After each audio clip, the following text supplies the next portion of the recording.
She cheated while I was in the hospital. True story, from a man who lost everything and rebuilt himself. When people say that your life flashes before your eyes right before you die, they're wrong.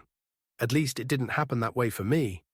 When I woke up in that cold, white hospital room, my first thought wasn't about my life, or my regrets, or heaven or hell. It was about her, my wife, the woman who promised to be there in sickness and in health. Her face appeared in my mind before I even opened my eyes. Her laugh, her smell, the way she used to tuck her hair behind her ear when she was nervous. And I remember thinking, if I just get through this, if I can survive this accident, I'll never take her for granted again. I thought love was unbreakable. I thought loyalty was something that couldn't die. Turns out I was wrong. The crash, it happened on a rainy Tuesday night in February. I was on my way home after a long double shift at work. I remember being so tired I could barely keep my eyes open. The rain hit the windshield like thousands of tiny bullets, and the wipers couldn't keep up.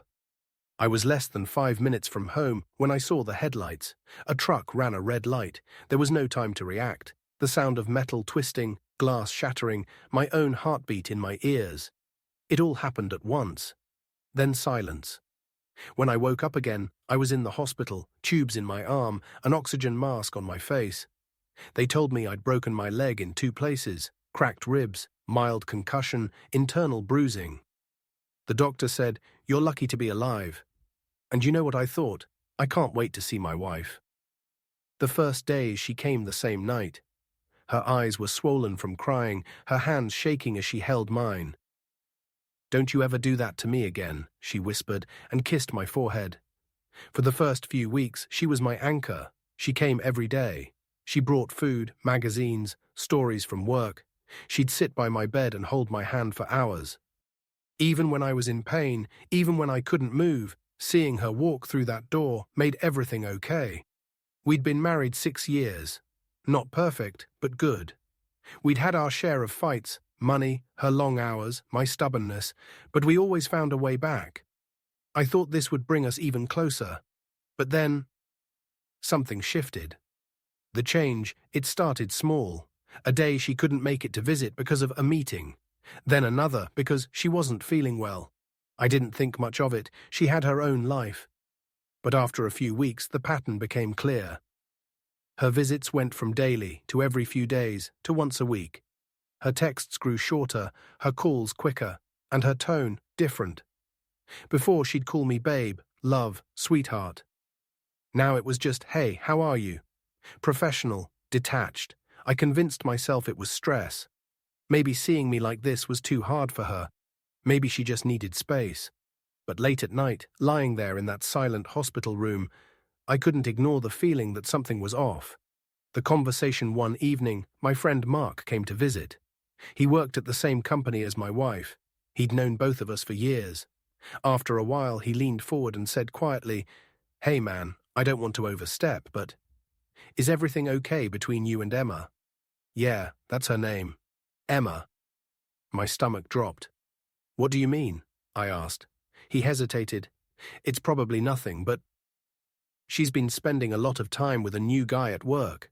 They've been staying late, going out after hours. People are starting to talk." I laughed too quickly. "Emma? No, she's just friendly. She'd never." Mark nodded slowly, but his face said he didn't believe it. When he left, I stared at the ceiling for hours. The thought of her with someone else was impossible, unthinkable. I told myself he was wrong. He had to be wrong. The photo 2 weeks later, everything broke. It was a Sunday night. I couldn't sleep, so I grabbed my phone and started scrolling through Instagram.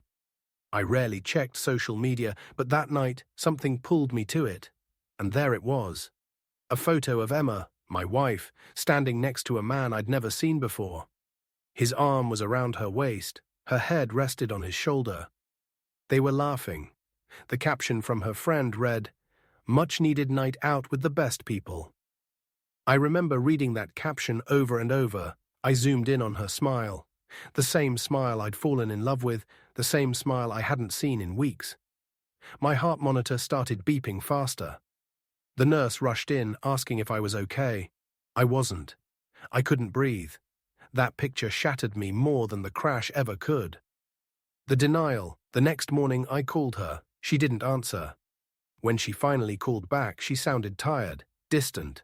"Hey, I saw the photo," I said, trying to sound casual. There was a pause. "Yeah," she said finally, "it was just a work dinner. Don't overthink it." But the tone of her voice told me everything. She wasn't angry that I asked. She was guilty that I noticed. The silence from that day, she stopped visiting altogether. Texts went unanswered for days. Calls went straight to voicemail. I asked the nurses every morning if someone had come by while I was asleep. They always said no.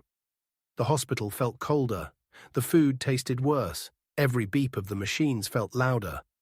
I started to realize that I wasn't recovering from an accident. I was slowly being abandoned. Going home after 3 months, I was discharged. Emma didn't show up to take me home. She said she had a business trip. Mark picked me up instead. I'll never forget the look in his eyes, pity mixed with anger. When we reached home, I knew something was wrong before I even opened the door. The apartment felt empty.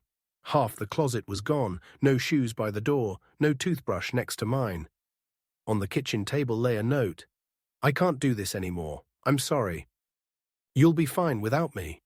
That was it. No explanation, no goodbye. 6 years, gone in 2 sentences. The breakdown, I wish I could say I handled it well. I didn't. For weeks I sat on the couch, staring at the wall, replaying every moment of our marriage. What did I do wrong? When did she stop loving me? Was it my fault? I stopped answering calls. I stopped eating. Even our dog would just sit beside me, waiting for me to move. Then one day, Mark came by again.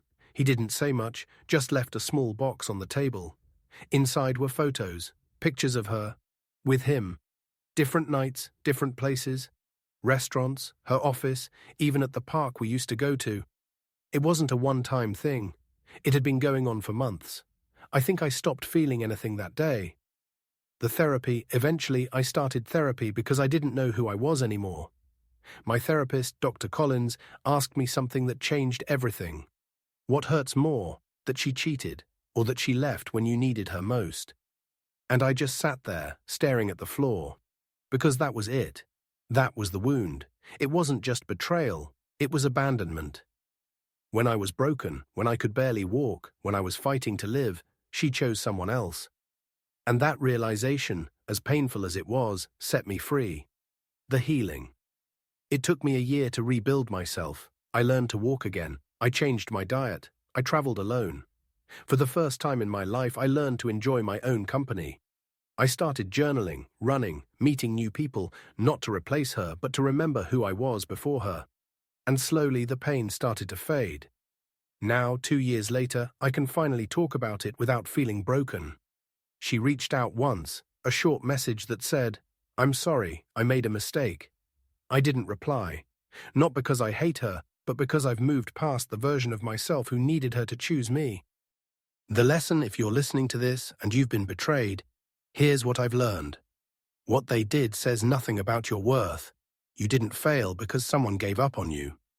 You survived something that tried to destroy you, and that makes you stronger than you realize. The ending. When I was fighting for my life, she gave up on us. But maybe that's okay. Maybe some people are only meant to love you when it's easy, because when the wrong person walks away, the right kind of peace finally arrives. Outro. If this story meant something to you, if you've ever been through heartbreak or betrayal, please don't forget to like this video and subscribe to the channel. It really helps me keep sharing more true stories that remind us we're not alone, no matter how much it hurts. Thank you for listening.